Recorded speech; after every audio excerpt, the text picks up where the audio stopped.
وسوابغ نعمه انظر به اولا باديا واستهديه قريبا هاديا واستعينه قاهرا قادرا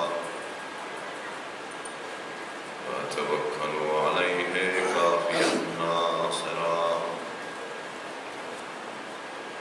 والصلاة والسلام على أمين وحيه وخاتم رسوله وبشير رحمته ونذير نقمته سيد الأولين والآخرين بالقاسم محمد اللهم صل على وعلى أهل بيته الطيبين الطاهرين المعصومين المظلومين الذين من والاهم فقد والى الله ومن عاداهم فقد عادى الله ومن أحبهم فقد أحب الله ومن أبغضهم فقد أبغض الله ولعنة الله على أعدائهم أعداء الله إلى يوم لقاء الله. أما بعد فقد قال الله سبحانه وتعالى في كتابه العظيم أعوذ بالله من الشيطان الرجيم بسم الله الرحمن الرحيم وقالوا لو كنا نسمع أو نعقل ما كنا في أصحاب السعير. اللهم صل على محمد بیٹا چپ بیٹا روزانہ کی طرف سے ابتدائی مجلس میں ہی درخواست ہے کہ جن کو ضرورت نہیں ہے دیوار کی وہ آگے تشریف لے آئیں. آپ حضرات بھی تھوڑا تھوڑا آگے آ جائیے تاکہ پھر سے کہنا نہ پڑے مجلس کے بیچ میں. نعرہ حیدری چمن کلی کلی نگر نگر کلی کلی نعرہ صلوات اللہم صل علی محمد وعلی محمد. خالق کائنات کا یہ ارشاد جو قرآن مجید کے 29ویں پارے کی پہلی ہی سورہ ملک کی 10ویں آیت میں، جس میں جہنم والوں کی زبانی جہنم میں جانے کا سبب بیان کیا گیا ہے. جب ان جہنم والوں سے یہ پوچھا گیا کہ تم جہنم میں کیوں ڈالے گئے تو ان کا جواب یہ تھا کہ اے کاش ہم سننے والے، اے کاش ہم سن لیتے اور سمجھ لیتے تو پھر جہنم میں نہ ڈالے جاتے.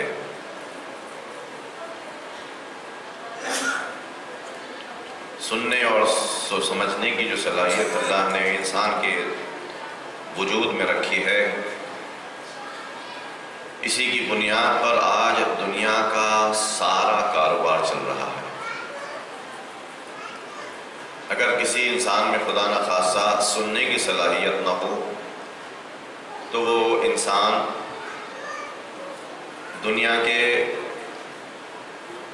بہت سارے امور سے پیچھے رہ جاتا ہے. بہت ساری نعمتیں اللہ کی اس تک نہیں پہنچ پاتی. ایسے ہی اگر انسان سمجھنے کی صلاحیت نہ رکھتا ہو تو بھی اللہ کی بہت سی نعمتوں سے وہ انسان فائدہ نہیں اٹھا پاتا اور لوگوں میں بھی اس کی کوئی قدر و قیمت نہیں ہوتی ہے. انسان اگر صحیح سالم ہو، کہ عام طور سے ایسا ہی ہوتا ہے کہ اکثر انسان سننے والے بھی ہیں اور سمجھنے والے بھی ہیں، تو اسی سننے اور سمجھنے کی بنیاد پر معاشرے میں اس کی عزت ہوتی ہے اور اس کو کوئی حقارت کی نظر سے نہیں دیکھتا، اس کو کوئی پست نہیں سمجھتا. لیکن ظاہری طور پر انسان کتنا ہی ڈیل ڈول والا ہو، کتنا ہی خوبصورت ہو، کتنا ہی مالدار ہو، یہ جو ظاہری چیزیں ہمارے معاشرے میں کبھی کبھی جھوٹی عزت کا سبب بن جاتی ہیں، یہ ساری چیزیں اس کے پاس ہوں، بہترین بنگلہ ہو، نوکر چاکر بھی ہوں، لیکن سمجھنے کی صلاحیت اس کے پاس نہ ہو، تو معاشرے میں اس کی کوئی قدر و قیمت نہیں ہو۔ بس ایسے ہی سمجھ لیجئے کہ اللہ تعالیٰ و تبارک اور ان کے رسولوں اور پھر ان کے بعد ان کے اوصیاء اور ہمارے ائمہ معصومین علیہم السلام کی نظر میں بھی اس انسان کی کوئی قدر و قیمت نہیں ہے کہ جو سننے اور سمجھنے کی صلاحیت رکھنے کے بعد بھی سنی ہوئی بات کو انسنا کر دیتا ہے، سمجھی ہوئی بات کو اندیکھا کر دیتا ہے، اس کی کوئی قدر و قیمت نہیں ہے، چاہے وہ کہ کوئی اس کا نام کچھ بھی ہو، کام کچھ بھی ہو، اس کا روپ کیسا بھی ہو، سماج میں اس کی کوئی بھی حیثیت ہو، معاشرے میں اس کو کسی بھی نظر سے دیکھا جاتا ہو، کسی بھی طبقے سے اس کا تعلق ہو، زبان اس کی کچھ بھی ہو، رنگ اس کا کچھ بھی ہو، کسی بھی علاقے کا رہنے والا ہو، اس سب سے اس کے اوپر کوئی فرق نہیں پڑتا ہے، کیونکہ آپ یہ جانتے ہیں کہ اللہ تعالیٰ و تبارک اور اس کے رسول اور بعد میں ائمہ معصومین علیہم السلام کے نزدیک کچھ قانون اور کچھ اصول ہیں، اور انہی اصولوں اور انہی قوانین کے اوپر سب کو پرکھا جاتا ہے۔ جو بھی ان قوانین اور اصول کے اوپر پورا اترتا ہے تو چاہے وہ ہزاروں کلومیٹر سے آیا ہوا غیر عرب، غیر مسلمان انسان ہی کیوں نہ ہو، ان کے اصولوں پر جب پورا اترتا ہے تو اسے منا اہل البیت کا خطاب دیتے ہیں۔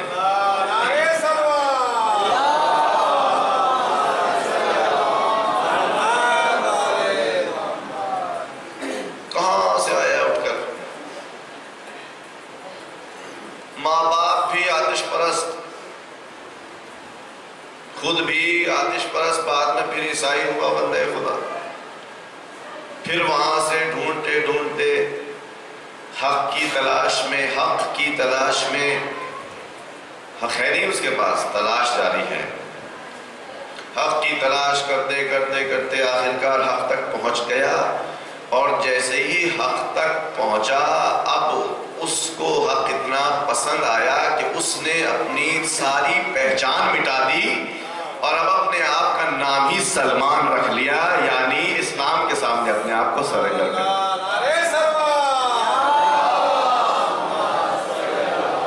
کچھ بھی نہیں، کچھ بھی تو نہیں ہوں میں کچھ نہیں ہوں، کیا ہوں؟ سلمان ہوں، یعنی اسلام کا میں نے پورا لبادہ اوڑھ لیا ہے، جو کچھ بھی تھا وہ ختم۔ اب آپ دیکھیے کہ کہاں سے انسان چلا ہے؟ حق کی تلاش میں، اور اس نے حق تلاش کرنے کے بعد اپنے آپ کو بہت مختصر مدت میں، جو کچھ پیریڈ اس کا گزرا تھا، جو کچھ عمر گزری تھی، کئی سو سال کی عمر جو گزر چکی تھی، اس کو ایسا مٹا دیا اور حق کے سامنے اپنے آپ کو ایسا تسلیم کر دیا کہ وہ سب کا سب بالکل ایسا ہو گیا کہ تھا ہی نہیں، اور اتنی منزل پر یہ انسان آ کر کھڑا ہو گیا ہے کہ اب غیر معصوموں کے لیے حجت خدا بن گیا۔ یہ کس بنیاد پر؟ کیونکہ حق کو تلاش کر کے حق کو قبول کر لیا اس نے۔ اب یہاں یہ بات کہنے میں تو مجھے بہت آسانی ہے کہ جس نے علی کی محبت کا دم بھرا اس کو حق تلاش کرنے کی ضرورت نہیں ہے، حق اس کے پاس موجود ہے،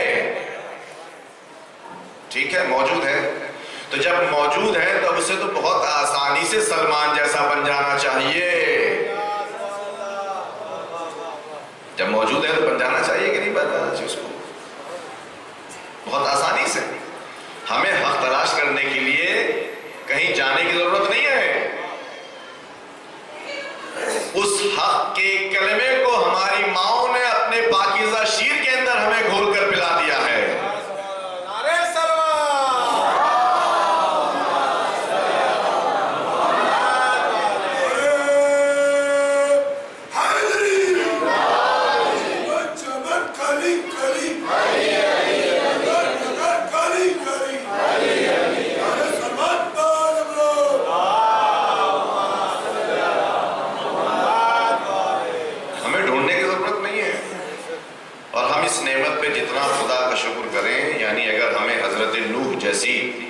عمر مل جائے 2,500 سال تک کی عمر مل جائے اور ہم صرف اس ایک نعمت کا شکر ادا کرنا چاہیں، شکر ادا نہیں ہو سکتا. لوگ ایڑیاں رگڑ رگڑ کے حق کی تلاش میں مر جاتے ہیں مگر ان کو حق نہیں مل پاتا. ہمیں اور آپ کو کتنی آسانی سے حق کا دروازہ مل گیا. اب ہم اس کی قدر کریں یا نہ کریں یہ ہمارے اوپر ہے. جتنی حق کی قدر کریں گے اتنا ہی بہتر ہمارے لیے. ہمارے اور آپ کے ساتھ میں امام حضرت موسیٰ کاظم علیہ السلام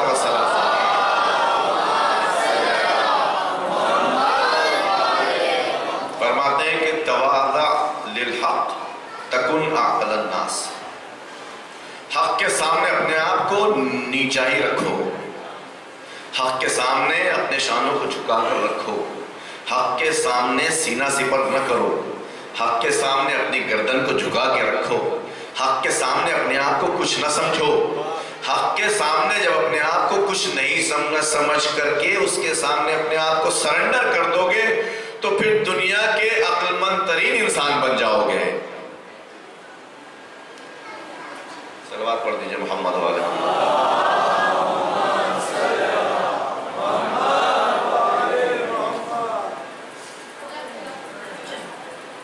ہم لوگوں کی ایک بہت اچھی عادت ہے، وہ یہ ہے کہ جب ہم کسی امام باڑے میں جاتے ہیں، کسی درگاہ میں جاتے ہیں، کسی حرم میں جاتے ہیں، ہم در و دیوار کا بوسہ دیتے ہیں. دیتے ہیں نہیں دیتے؟ کوئی علم ہے، علم مبارک کا بوسہ دیتے ہیں. زری ہے اس کا بوسہ دیتے ہیں. تابوت اس کا بوسہ دیتے ہیں. ممبر ہے اس کا بوسہ دیتے ہیں. زری کے اندر رکھے ہوئے روزوں کی شبیہ ان تک ہاتھ پہنچ جائے اس کا بوسہ دیتے ہیں. اور بہت سے لوگ جو بہت زیادہ عقیدت کا اظہار کرتے ہیں وہ ہم جیسے چھوٹے موٹے طالب علم کو بھی بوسہ دینے کی کوشش کرتے ہیں. وہ ہماری وجہ سے نہیں ہے، سب مولا کی وجہ سے. امام باڑے کو زمین کو چوما اس وجہ سے کیونکہ امام کا باڑا ہے. اس کے دروازوں کو، ستون کو، ان کو چوما. کیوں چوما؟ اس لیے کہ امام باڑا ہے. ممبر کو چوما. کیوں چوما؟ مولا کا ممبر ہے.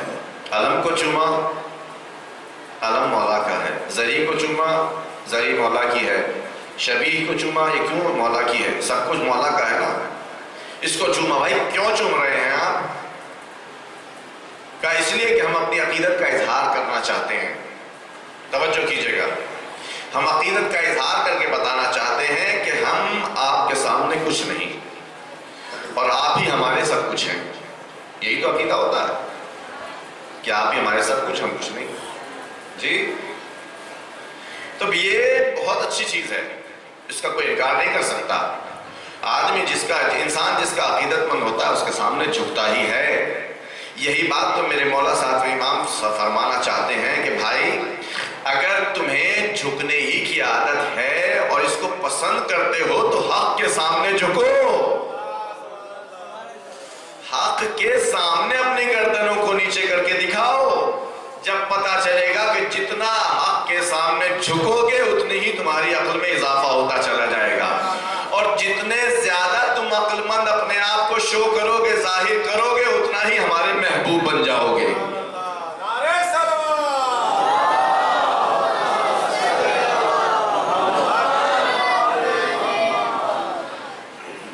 یہ ہماری محبت، یہ ساری باتیں میرے موضوع کے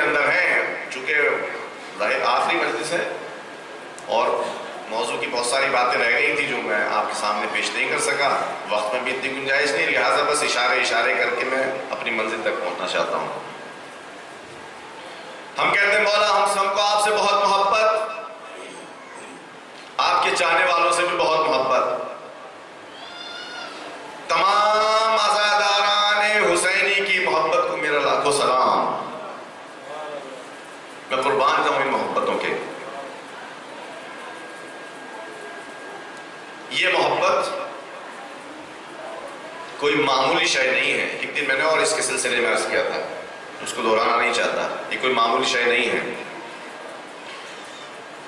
لیکن ذرا انصاف سے بتائیے یہ جو ہمارا دعویٰ ہے کہ مولا ہمیں آپ سے بڑی محبت ہے اور ہم آپ کے اوپر اپنی جان نثار کرنے کے لیے تیار ہیں، ہمارا مال بھی آپ کا، ہمارا تن بھی آپ کا، ہمارا من بھی آپ کا، ہمارا دھن بھی آپ کا، ہماری اولاد بھی آپ کی، ہم پورا وجود آپ کا، کیا اچھا ہو کہ میرے مولا بھی کہہ دیں کہ ہم سے بھی تمہیں بڑی محبت ہے؟ کیا آپ پسند نہیں کریں گے کہ مولا ہم سے کہہ دیں کہ بھائی ہمیں بھی تم سے بڑی محبت ہے؟ یہ جو ہم کہتے ہیں کہ مولا ہمیں آپ سے بڑی محبت ہے، یہ کہیں ایک طرفہ محبت تو نہیں ہے؟ ایک طرفہ محبت تو ہوتی ہے نا، ایسا تھوڑا ہی ہے کہ ہمیشہ محبت دو ہی طرفہ ہو، ایک طرفہ بھی ہوتی ہے، تو کہیں ایسا تو نہیں ہے کہ ایک طرفہ ہو؟ کیا کوئی معیار ایسا ہے، کوئی اصول ایسا ہے، کوئی قاعدہ ایسا ہے، کوئی پیمانہ ایسا ہے کہ جس کی بنیاد پر ہمیں یہ پتہ چل سکے کہ مولا بھی ہم کو چاہتے ہیں؟ اور کتنا اچھا ہے کہ اگر کسی جوان کو، کسی نوجوان کو، کسی عمر رسیدہ انسان کو، کسی مرد کو، کسی خاتون کو یہ پتہ چل جائے کہ اس کا آقا، اس کا مولا اس کو چاہتا ہے، تو زندگی کا سور نہیں بدل جائے گا؟ اگر پتہ چل جائے کہ مولا اس کو چاہتا ہے، کیا اس کا معیار نہیں بدل جائے گا؟ کیا اس کا ڈھنگ نہیں بدل جائے گا؟ یقیناً اگر آج زمانے کا امام ہم میں سے کسی ایک سے آ کر کہہ دے کہ ہم تم سے بڑی محبت کرتے ہیں، تو کیا وہ پوری دنیا کو ٹھوکر نہیں مار دے گا؟ جی، کہ جس کا آقا اپنے غلام کو یہ کہہ دے کہ اے غلام میں تجھے بہت چاہتا ہوں، اب اسے کس بات کی پرواہ رہ جائے گی؟ میثم تمار کی طرح یہی کہے گا چاہے سولی پر مجھے چڑھا دو مگر میں ہمیشہ حق کا تابعدار رہوں گا، یہی تو ہوگا اس کے ساتھ۔ تو کوئی معیار ہے؟ اب مولا ڈائریکٹ ہم انسانوں سے تو آ کر کہنے سے رہے، ہاں ایک طریقہ ضرور ہے، جو انہوں نے پہلے کہہ دیا ہے اس کو نقل کر دیا جائے، اس کو پڑھ لیا جائے، اس کو دیکھ لیا جائے۔ مولا فرمائیے کہ آپ کس کو دوست رکھتے ہیں، کس کو پسند کرتے ہیں؟ کیا جو بھی آ کر کہہ دے مولا میں آپ سے بڑی محبت کرتا ہوں، میرے سرکار تو آپ ہی ہیں، میرے والی و وارث تو آپ ہی ہیں، جو کچھ بھی اللہ نے مجھے دیا سب آپ کی وجہ سے دیا، میں تو بس میں اپنے آپ کو آپ کے قدموں میں ڈال دینا چاہتا ہوں، مولا مجھ سے آپ مجھے بھی اپنے ناصر و شمار ہیں کہ مولا آپ کس کو پسند کرتے ہیں، کس کو چاہتے ہیں، بتا دیجیے ذرا، فرمایا سنیے گا، توجہ کیجیے گا، خاص طور سے میں اپنے جوان بھائیوں کے لیے عرض کرنا چاہتا ہوں، ابتدائے زندگی میں اگر کچھ ایسا وسیلہ مل جائے کہ جس کی بنیاد پر ہم مولا کے چہیتے بن سکیں تو اس سے بہتر اور کیا ہو سکتا ہے؟ امام موسیٰ کاظم علیہ السلام فرماتے ہیں،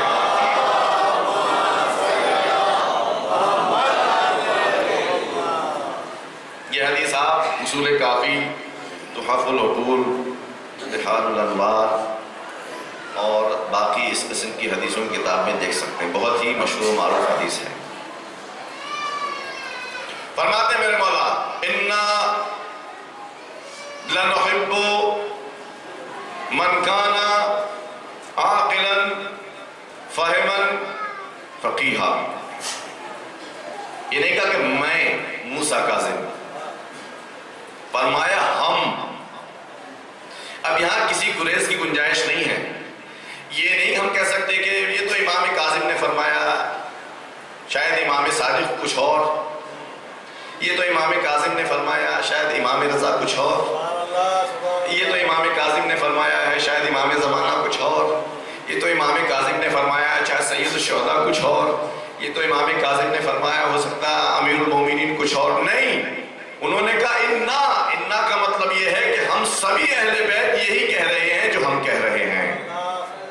اب یہاں تفرقے کی گنجائش نہیں ہے کہ بھائی وہ کچھ کہیں گے، نہیں بالکل نہیں. فرمایا انا، بھائی آپ یہی تو چاہتے ہیں کہ اہل بیت کے محبوب بن جائیں، لیجئے اس کو اپنے اپنے دامن میں رکھ کر گانٹھ باندھ کر گھومیے، جہاں جائیے یہ نسخات کے ساتھ رہے. آپ کو محبوب ائمہ بننا ہے، آپ کو عباس علمدار کا محبوب بننا ہے، آپ کو سید الشہداء کی نظروں میں محبوب بننا ہے، آپ کو امیر المومنین کی نظروں میں محبوب بننا ہے، آپ کو پیغمبر خدا کی نظروں میں محبوب بننا ہے. اور اگر ان کی نظروں میں محبوب ہو گئے تو اللہ کی نظر میں بھی محبوب بن جاؤ گے. تو کیا ہے وہ نسخہ؟ فرمایا انا لنحب من کان عاقلا فہما فقیہا، ہم بس اس سے محبت کرتے ہیں کہ جو عقل مند ہوتا ہے، سمجھدار ہوتا ہے.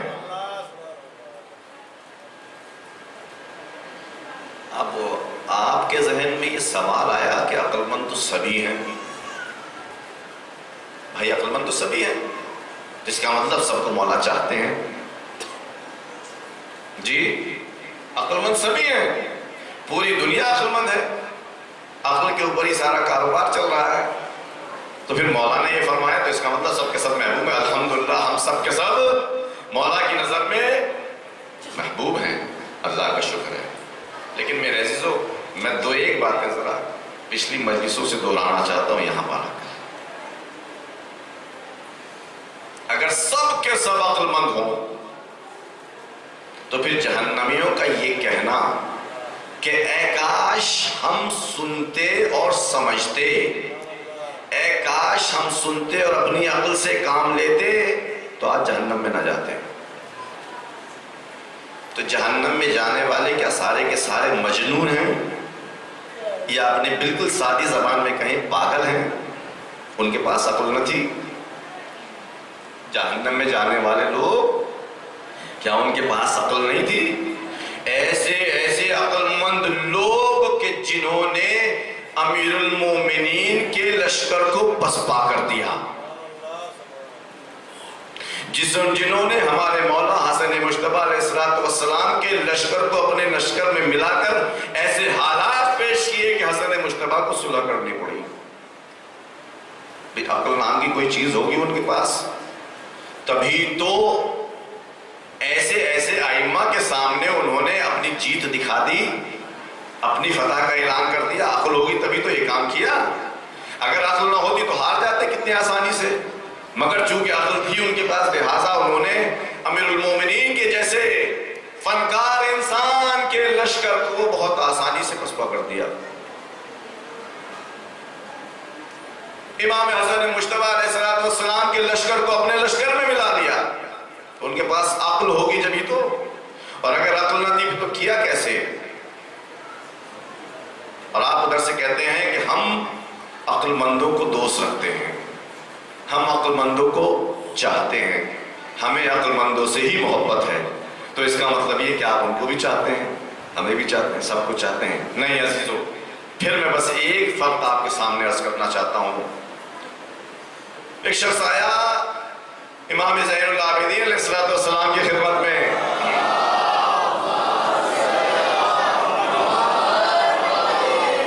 آج حدیثیں ہیں، بس نور کی بارشیں سمجھ لیجیے. یہ سارا خلاصہ ہے کہ مولا یہ بتائیے کہ عقل کیا چیز ہے. بھئی آپ کا سوال ہے کہ عقل کی بنیاد پر ہی دنیا چل رہی ہے. جتنے عقل مند انسان ہیں دنیا میں نئے نئے انوینشنز کرتے رہتے ہیں، آوشکار کرتے رہتے ہیں، ایک سے ایک بڑے. جی سائنسداں سارے عقل مند ہی تو ہیں. اگر عقل ان کے پاس نہ ہوتی تو آج دنیا میں اتنے راکٹ بن رہے ہیں، اتنے طرح طرح کے اسلحے بن رہے ہیں، طرح طرح کی بلڈنگز بن رہی ہیں، طرح طرح کے برج بن رہے ہیں، نئے نئے سمندر کے اندر تک لوگ ہوٹلز بنا رہے ہیں. عقل ہی تو ہے. اگر عقل نہ ہوتی تو کیسے ہوتا یہ کام؟ پانی کے اندر ایسا انتظام کیا کہ آدمی بھی جانوروں کی طرح، مچھلیوں کی طرح وہاں آرام سے رہ سکے، سانس لے سکے، یہ کیا، یہ کیسے پاسبل ہوا؟ عقل نہ ہوتی تو انسان چاند پہ کیسے جاتا؟ عقل نہ ہوتی تو انسان چاند کے اس طرف کی دنیا کو کیسے کھوج نکالتا؟ عقل نہ ہوتی تو گھر بیٹھے بیٹھے پوری دنیا میں اپنا بزنس کیسے پھیلا لیتا؟ عقل نہ ہوتی تو آج ہمیں یہاں بیٹھے بیٹھے امریکہ کیسے پہنچا دیتا اس چھوٹے سے وسیلے کے ذریعے سے جس نے سب کی ناک میں دم کر رکھا ہے، جس کو موبائل کہتے ہیں؟ اگر عقل نہ ہوتی تو دنیا میں آج اتنی ترقی کیسے ہوتی؟ تو عقل سب کے پاس ہے۔ مولا کی خدمت میں مولا یہ بتائیے کہ عقل کسے کہتے ہیں؟ مولا نے فرمایا کہ العقل ما عبد به الرحمن واقتصب به الجنان، یاد رکھو عقل نام ہے اس قدرت کا جس کے ذریعے سے جنت حاصل کی جاتی ہے۔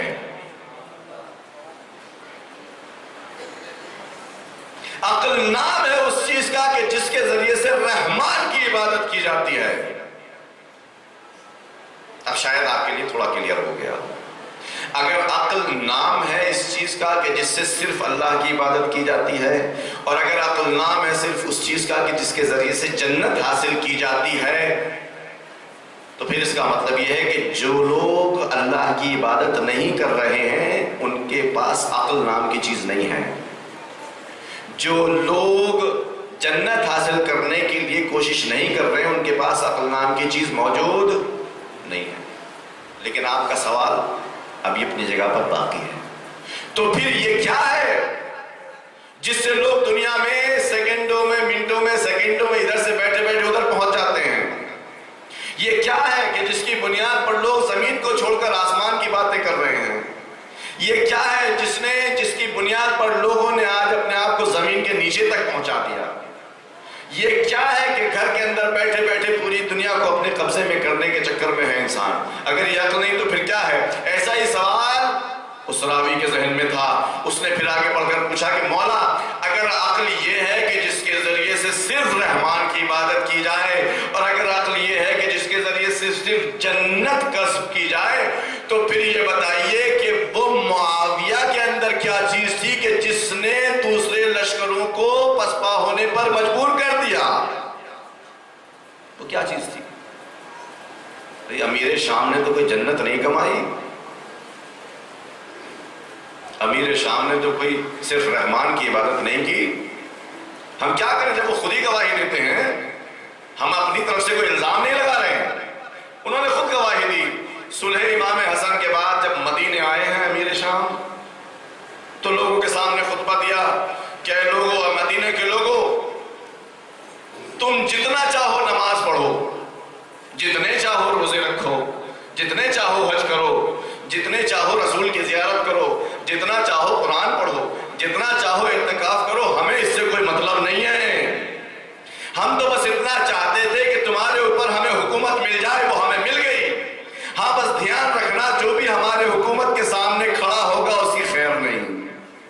یہ خود ہی گواہی دے رہے ہیں، خود ہی کہہ رہے ہیں کہ ہمیں نماز سے کوئی لینا دینا نہیں ہے، تمہارے حج و زکوٰۃ سے کوئی لینا دینا نہیں ہے، تمہارے صوم و صلات سے کوئی لینا دینا نہیں ہے، تمہارے اعتکاف سے ہمیں کوئی لینا دینا نہیں ہے۔ جی اب توجہ کیجئے گا، باطل طاقتوں کا ہمیشہ سے یہی رویہ رہا ہے، اور آج بھی آپ دیکھ سکتے ہیں باطل طاقتیں کسی مسلمان کی نماز سے نہیں گھبراتی ہیں، باطل طاقتیں کسی مسلمان کے روزے، حج و نماز و زکوٰۃ سے نہیں گھبراتی ہیں، باطل طاقتیں مسلمان کے عقل مند ہو کر بیدار ہونے سے گھبراتی ہیں۔ اگر مسلمان بیدار ہو جائے اور اپنی عقل پر عمل کرنے لگے تو اس کو سمجھ میں آ جائے گا کہ سر صرف اللہ کے سامنے جھکانا، کسی اور کے سامنے نہیں۔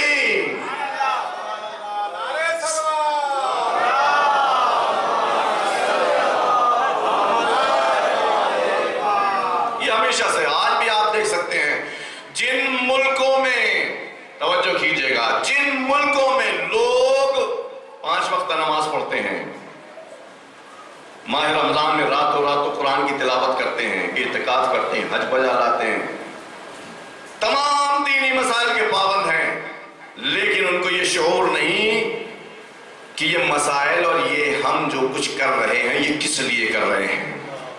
ان سے کسی کو کوئی مطلب نہیں، کرتے رہو بھائی، ہماری طرف سے زندگی کا سارا کاروبار چھوڑ کر تم مسجد ہی میں ڈیرا ڈال لو اور اچھا۔ لیکن جس امت نے آج عالمی استعماری طاقتوں کو اس بات کا اشارہ دے دیا کہ ہم صرف اللہ کے سامنے جھکتے، کسی اور کے سامنے نہیں، ساری استعماری طاقتیں یکجا اکٹھا ہو کر ان کے اوپر پابندیاں لگانے لگتی ہیں۔ یہ کس بنیاد پر ہے؟ اس لیے کہ انہوں نے سمجھ لیا ہے کہ یہ امت بیدار ہو گئی ہے اور اس نے سمجھ لیا ہے، جو کچھ اس نے پہلے سمجھا تھا اس کو خوب سمجھ لیا ہے۔ اور سننا نہیں اور ہر سمجھنا نہیں ہے۔ تو میرے مولا یہ فرمائیے کہ وہ جو امیر شام کے دماغ میں جو چیز تھی وہ کیا تھی؟ مولا عقل کسے کہتے ہیں؟ فرمایا کہ جس کے ذریعے سے رحمان کی عبادت ہو، رحمان کی بندگی ہو، اور جس کے ذریعے سے جنت حاصل کی جا سکے، اس کو عقل کہتے ہیں۔ کہ اچھا اگر اس کو عقل کہتے ہیں تو پھر جو کچھ امیر شام کے یہاں تھی، جو کچھ امر آس میں تھی، جو کچھ ادھر والی پارٹیوں میں تھی، وہ کیا تھی؟ انہوں نے تو اسی کے ذریعے سے پوری دنیا کے اوپر گویا قبضہ کر لیا۔ اگر وہ چیز عقل نہیں تھی تو پھر کیا تھی؟ میرے مولا امام سجاد نے فرمایا کہ تلک النکرہ، اس کو عقل نہیں کہتے ہیں، اس کو نکرہ کہتے ہیں۔ انہا شبیہۃ بالعقل ولیست بالعقل، اور وہ قوت عقل نہیں ہے، عقل جیسی ایک چیز ہے، عقل جیسی ایک چیز ہے۔ جب عقل سے شباہت رکھتی ہے تو ہر انسان کو ڈاؤٹ ہوتا ہے کہ یہ بھی عقل ہی ہے۔ اب ایسے نہ جانے کتنے لوگ ہیں دنیا میں کہ جن کو یہ ڈاؤٹ ہے کہ ہم عقل مند ہیں۔ پوری دنیا میں کسی بھی انسان کو پکڑ کے پوچھے بھائی عقل ہے کچھ، تو اس سوال کے ہوتے ہی انسان کو غصہ آ جائے گا کہ بتائیے کیا میں آپ کو بیوقوف لگ رہا ہوں؟ کیا میں آپ کو دیوانہ لگ رہا ہوں؟ کیا میں آپ کو پاگل محسوس کر رہا ہوں؟ اس کا مطلب یہ کہ عقل بہت حساس چیز ہے، اور اگر کسی پاگل کو بھی پاگل کہہ دیا جائے تو وہ بھی اپنے پاگل ہونے کو قبول نہیں کرتا۔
دنیا میں ہر آدمی اپنے آپ کو عقل مند سمجھتا ہے،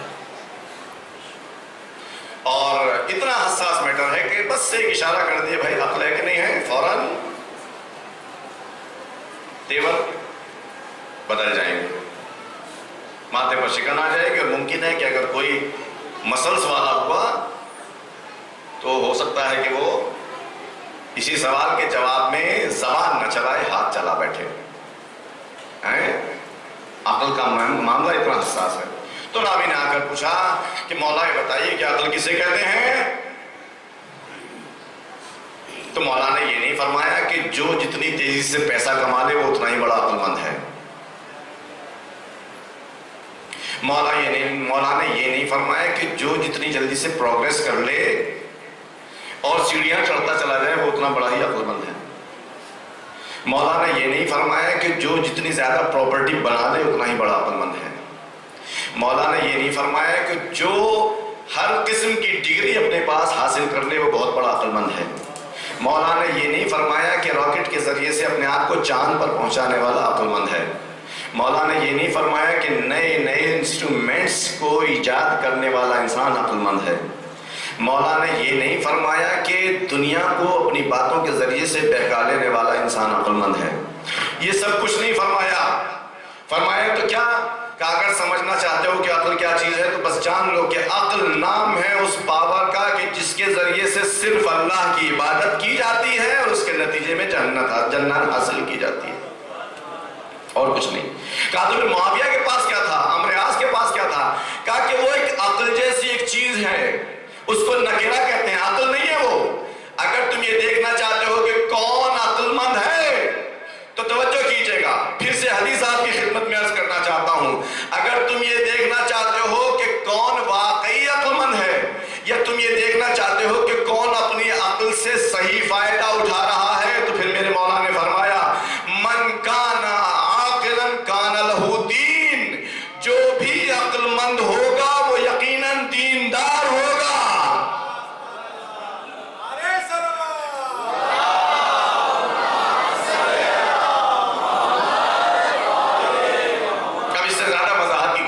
نہیں ہے میرے عزیزو، جو بھی عقل مند ہوگا وہ دیندار ہوگا۔ اس لیے کہ دین کے راستے پر چلے بغیر اللہ کی عبادت ممکن نہیں، میسر نہیں، اور دین کے راستے پر چلے بغیر جنت تک رسائی ممکن نہیں۔ اب یہ جو کبھی کبھی اب یہاں چونکہ میرے جوان بھائی آج الحمدللہ اچھی خاصی تعداد میں موجود ہیں اور مختلف جگہ مجلسوں میں جاتے ہیں، اور اب تو انٹرنیٹ وغیرہ پہ ٹی وی پہ بھی مجلسیں سنتے رہتے ہیں، مختلف نظریات بہرحال ممبر سے آتے ہیں جنت میں جانے کے سلسلے میں۔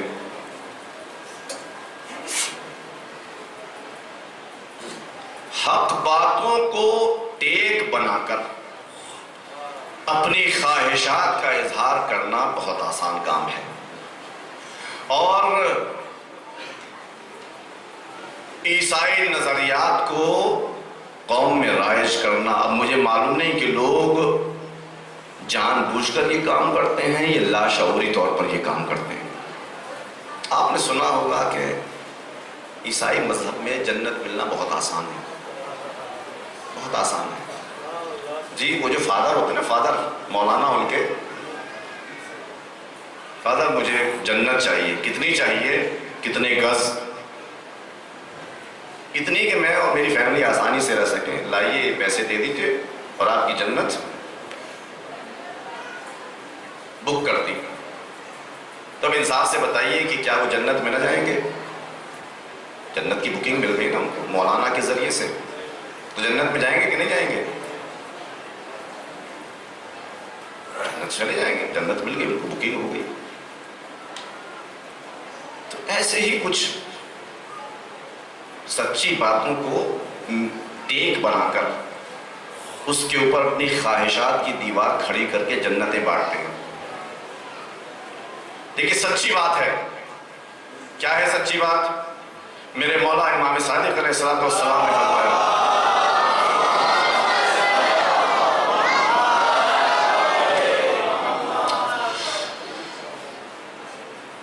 فرماتے ہیں کہ جو بھی ہمارے غم میں روئے اس کے لیے جنت ہے۔ بالکل سچی بات ہے۔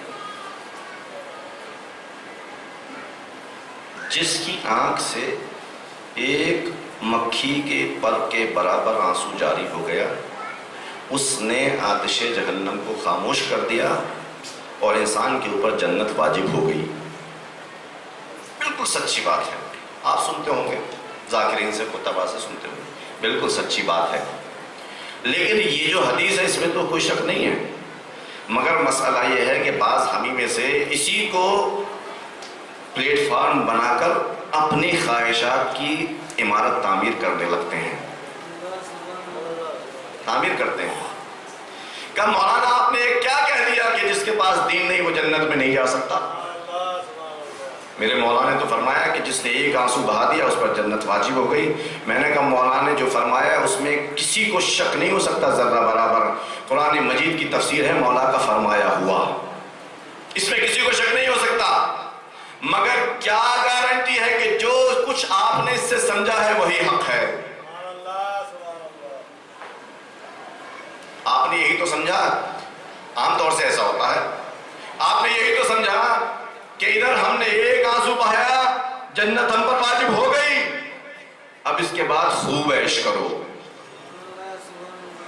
جنت تو واجب ہو گئی نا، ہمارے نام لکھی گئی، اب خوب مزے کرو. اب دین کی کوئی ضرورت نہیں ہے، نماز پڑھنے کی کوئی ضرورت نہیں ہے، روزہ رکھنے کی ضرورت نہیں ہے، خمس وغیرہ نکالنے کی ضرورت نہیں ہے، خواتین کے لیے پردہ کرنے کی کوئی ضرورت نہیں ہے، نام حرموں سے بچنے کی کوئی ضرورت نہیں ہے، لوگوں کے درمیان شانہ بشانہ چلنے کی ضرورت ہے. یہی تو سوچیں گے نا ہم، یہی تو سوچتے ہیں بھائی کہ جب ہم نے مولا پر ایک آنسو بہا لیا تو جنت ہم پر واجب ہو گئی، اور اب جب واجب ہو گئی تو پھر ہمیں زحمت کا ہے کہ کرنا ہے. توجہ کیجئے گا، جنت کس کا ورثہ ہے؟ جنت کے وارث کون؟ کسی کو شک ہے کیا کہ جنت کے وارث سید الشہداء نہیں ہیں؟ کسی کو شک ہو بتائیے، وارث ہے کہ نہیں ہے؟ جنت کے وارث وہی، جنت کے مالک وہی، جنت کے بانٹنے والے وہی، جوانان جنت کے سردار وہی. تو اگر ہم ان کے اوپر ایک آنسو بہا کر جنت کا مستحق اپنے آپ کو سمجھنے لگیں تو بڑی جسارت کے ساتھ عرض کر رہا ہوں، معاف کیجئے گا، تو ہم تو سید الشہداء سے بہت زیادہ چالاک نکلے ہیں. جی ہاں، ہم تھے ان سے بہت زیادہ اسمارٹ نکلے. صرف ایک آنسو بہا کر، صرف ایک آنسو بہا کر ہم نے جنت خرید لی. اور راوی کہتا ہے کہ میدان عرفہ میں سید الشہداء کب؟ جب حضرت کوفے کی طرف رواں دواں ہے، راستے میں مکہ پڑا ہے، یعنی عمر کے آخری پڑاؤ پر، جبکہ پوری عمر سید الشہداء نے اتنی خالص عبادت انجام دی ہے کہ وہ بھی ثقلین کی عبادت پر بھاری ہے نا. عبادتیں انجام دی ہیں، نماز انہوں نے پڑھی ہے، روزے انہوں نے رکھے ہیں، حج انہوں نے کیے ہیں، امر بالمعروف کیا ہے، نہی عن المنکر کیا ہے، حجاب اور وفاق کا کتنا لحاظ انہوں نے کیا ہے، یہ سب انہوں نے کیا ہے. میدان عرفہ میں، حج کے موقع پر میدان عرفہ میں سید ہم ایک آنسو بہا کر، مکھی کے پر کے برابر بہا کر اپنے آپ کو جنتی سمجھ بیٹھتے ہیں. وہاں سید الشہداء میدان عرفہ میں، راوی کہتا ہے کہ دعائے عرفہ میں اپنے تمام وجود سے سید الشہداء نے بارگاہ الہی میں اپنے ہاتھوں کو بلند کیا، اور اتنے موٹے موٹے آنسو ان کی آنکھ سے جاری ہیں کہ جس جگہ وہ بیٹھے ہوئے تھے وہاں پر زمین باقاعدہ گیلی ہو گئی. اور وہاں کیا درخواست کرتے ہیں اللہ سے؟ ایک دن میں نے عرض کیا تھا، اے اللہ، اگر میری جو میں اس وقت درخواست اس سے کرتا ہوں، اگر تو نے اس درخواست کو قبول کر لیا تو جو کچھ میں نے مانگا ہے اس کو چاہے تو قبول نہ کر، کوئی فرق نہیں پڑتا، اور اگر تو نے اس درخواست کو رد کر دیا تو جو کچھ میں نے مانگا ہے اس کو قبول کر لے تو بھی کوئی فرق نہیں پڑتا. ہر چیز کا دار و مدار اسی ایک درخواست کے اوپر ہے. کیا ہے وہ درخواست؟ فرمایا کہ اے اللہ، آج کے دن، اس دن کی برکت کے دن میں میری گردن کو آتش جہنم سے آزاد کر دے.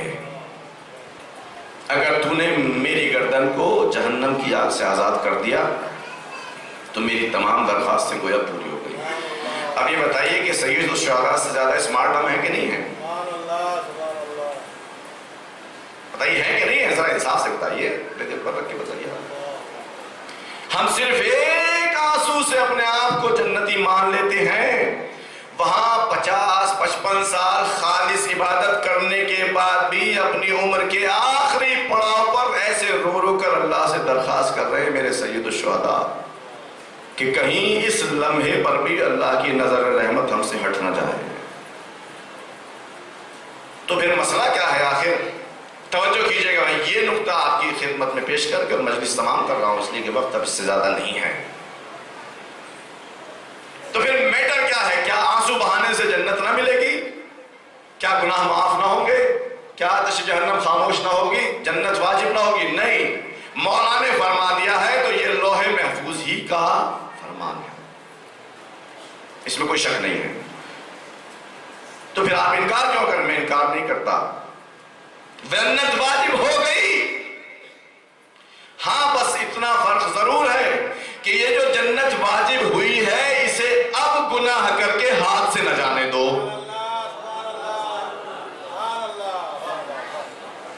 مل گئی تمہیں جنت, مل گئی, یقین رکھو. جنت واجب ہو گئی, یقین رکھو. جہنم کی آگ خاموش ہو گئی, یقین رکھو. سارے گناہ معاف ہو گئے, یقین کر لو.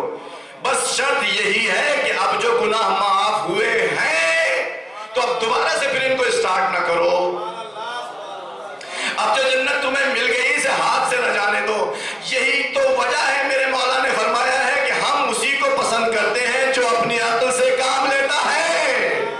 ہمارے معاشرے میں بھی عقل مند اسی کو سمجھا جاتا ہے کہ جس کو پراپرٹی مل جائے اس کو عقل سے نہ جانے دے بلکہ اور اس میں اضافہ کرے. تو اگر تمہیں آج آنسو بہا کر جنت مل گئی ہے تو بجائے اس کے کہ گناہ کرے اس کو ہاتھ سے جانے دو. اللہ کے اس پیغمبر کے چہیتے پر اپنے مزید آنسو بہا کر جنت کی اور سیڑھیاں چڑھو تاکہ تم عقل مند کہلاؤ.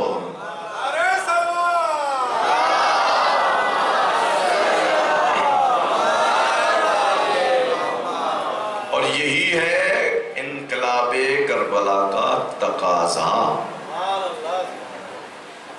اب یہ سید الشہداء نے جان کاہے کے لیے مدینے میں نمازیں تو خوب پڑھی جا رہی تھی, رسول کی زیارت کے لیے خوب جا رہے تھے لوگ, حج بھی باقاعدہ ہو رہا تھا, زکوٰۃ بھی نکالی جا رہی تھی,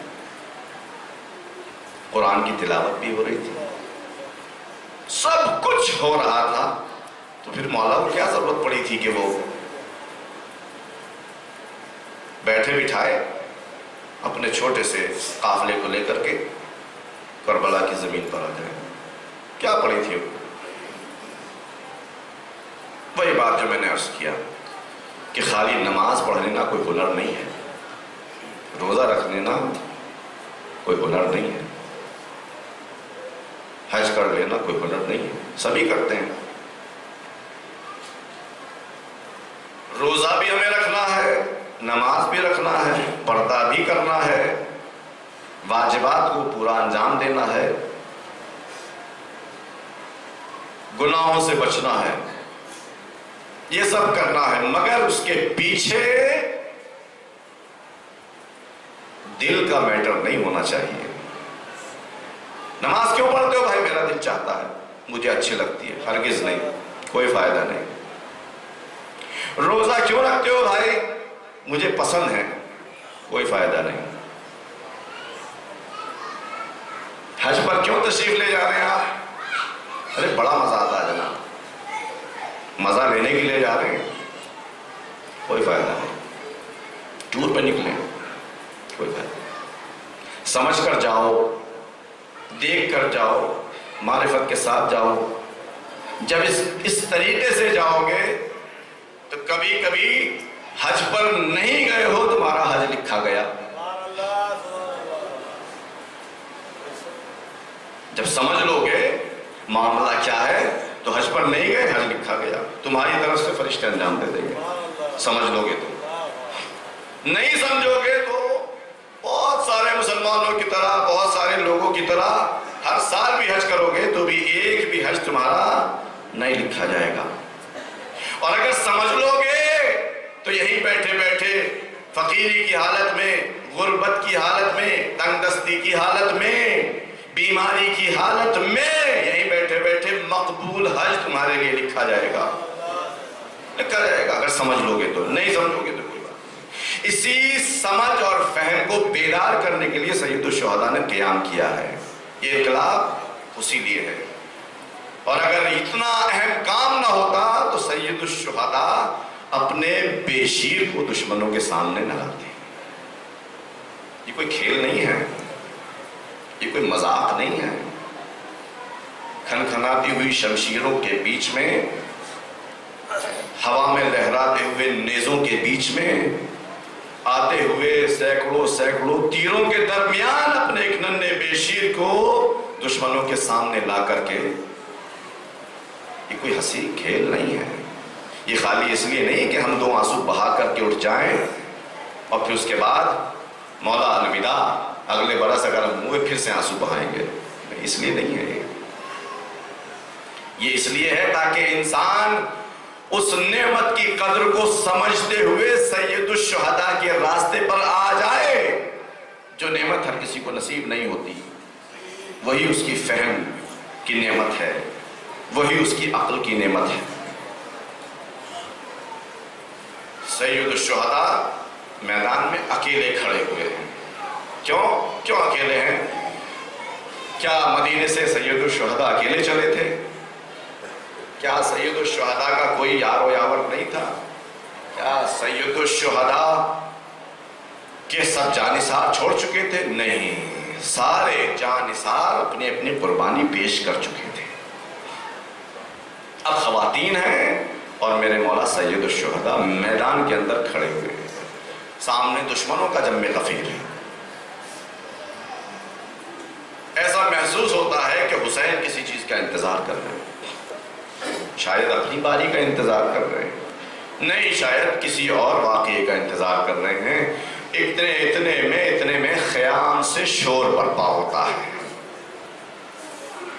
حسین کے رہتے خیام سے گریہ و زاری کی آواز آ جائے اور حسین پہ فرق نہ پڑے, ایسا نہیں ہو سکتا. فوراً حسین خیمے کے دروازے پر آ گئے. بیویوں کیا معاملہ ہے؟ بس زینب نے آ کر خبر دی ہوگی, اے بھائی ننھے علی اصغر نے اپنے آپ کو جھولے سے گرا لیا. ارے یہ 6 ماہ بچہ, اس کو کس چیز کا احساس ہو گیا ہے کہ اب یہ کرب و الم کی کیفیت میں مبتلا ہے. نہ جانے اس کو کیا احساس ہوا ہے. شاید اس نے اپنے انہی ننھے ہاتھ پیروں کے ذریعے سے اس بات کا اظہار کرنا چاہا ہے, اے حجت خدا, اگر آپ میدان میں کھڑے ہو کر اپنے آپ کو اکیلا محسوس کر رہے ہیں تو یہ 6 ماہ علی اصغر ابھی زندہ ہے, آپ کی نصرت کے لیے تیار ہے. 6 ماہ علی اصغر اپنے آپ کو سید الشہداء پر قربان کرنے کے لیے تیار کر رہا ہے. اچھا لاؤ ذرا اس کو دے دو, دیکھوں کہیں پیاس کا غلبہ تو نہیں ہے. اب ان کی ماں نے ان کو سید الشہداء کے حوالے کر دیا. دیکھا من کا ڈھلا ہوا ہے, ہونٹوں کے اوپر پپڑیاں جمی ہوئی ہیں, اس لیے کہ ان کی ماں کا دودھ بھی خشک ہو گیا ہے. ذرا تصور کیجئے کہ 6 مہینے کا بچہ اگر 1 ٹائم دودھ نہ پیے تو اس کا کیا حال ہو جائے, 2 ٹائم دودھ نہ پیے تو اس کا کیا حال ہو جائے. یہ کیسا بچہ ہے کہ نہ جانے کب سے اس کو دودھ نہیں ملا ہے اور اب بھی یہ اس حال میں ہے کہ اپنے بابا کی نصرت کے لیے تیار ہے. اجرکم اللہ, اجرکم اللہ. آپ کو اللہ کسی غم میں نہ رلائے, یہ آنسو بڑے قیمتی ہیں. سید الشہداء نے اس ننھے بچے کو اپنی آغوش میں لیا اور اب ابا کا دامن ان کے اوپر ڈال دیا, اس لیے کہ بڑی سخت دھوپ ہے, گرمی بہت زیادہ ہے, کہیں اس گرمی میں میرا بچہ جھلس نہ جائے. اتنا دھیان ہے سید الشہداء کو کہ بچے کو گرمی نہ لگ جائے. کتنا دھیان ہے. اب ایسے ہی لے کر چلے, دشمنوں کے لشکر کے سامنے آ گئے اور ان کو خطاب کر کے فرماتے ہیں, اے قوم ان لم ترحمونی فرحموا ھذا الطفل الصغیر. اے قوم, اے دشمن خدا, اگر تمہیں اس حسین کے اوپر رحم نہیں ہے تو یہ چھوٹا سا بچہ ہے, اس پر تو رحم کرو, اس پر رحم کرو. فرحموا ھذا الطفل الصغیر, اس چھوٹے سے بچے کے اوپر رحم کرو. حسین جو رحمت للعالمین کا فرزند ہے, سب کو رحمت یاد دلا رہا ہے. شاید اس وقت کوئی رحمت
محمد